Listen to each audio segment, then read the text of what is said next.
ကန်ကောင်းလို့နိုင်သွားတာပါတဲ့ဒီမန့်ကကြတော့ကျွန်တော်ရဲ့ Joshua Ban ကိုကျွန်တော်အောင်ပွဲခံထားတဲ့ဗီဒီယိုအောက်မှာလက်မှတ်ထားတာပါ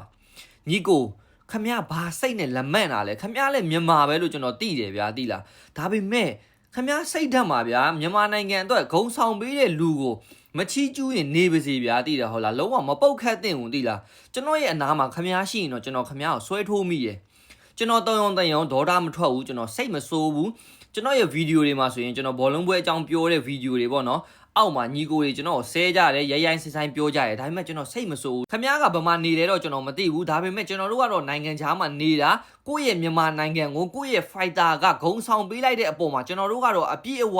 ဂုံယူတယ်ဂုံလဲပြုတ်တယ်ဗျာအဲ့ဒီအပြင်ကမှဗန်ကြောင့်လဲကျွန်တော်တို့နိုင်ငံသားတွေအနေနဲ့တခြားနိုင်ငံသားတွေကြားထဲမှာမျက်နှာပန်းပွင့်တယ်ဗျာဘလို့ပဲဖြစ်ဖြစ်ဗျာကျွန်တော်တို့အလုပ်သွားတဲ့ခါကျရင်နိုင်ငံခြားသားတွေနဲ့စုံတယ်အဲ့ဒီအချိန်ကျရင်ငါတို့ရဲ့ fighter ကဒီလိုမျိုးချန်ပီယံဆုကိုရယူနိုင်ထားပါတယ်ဆိုပြီးကျွန်တော်တို့ကြွားလုံးထုတ်တဲ့အချိန်မှာသူတို့အနေနဲ့ဟာမင်းတို့ fighter ကအရေးချင်းရှိတယ်တော်တော်လေးကောင်းတယ်လို့ချီးကျူးလိုက်တဲ့နေရာမှာကျွန်တော်တို့အနေနဲ့လေပီတိကိုခံစားမိတယ်တိလား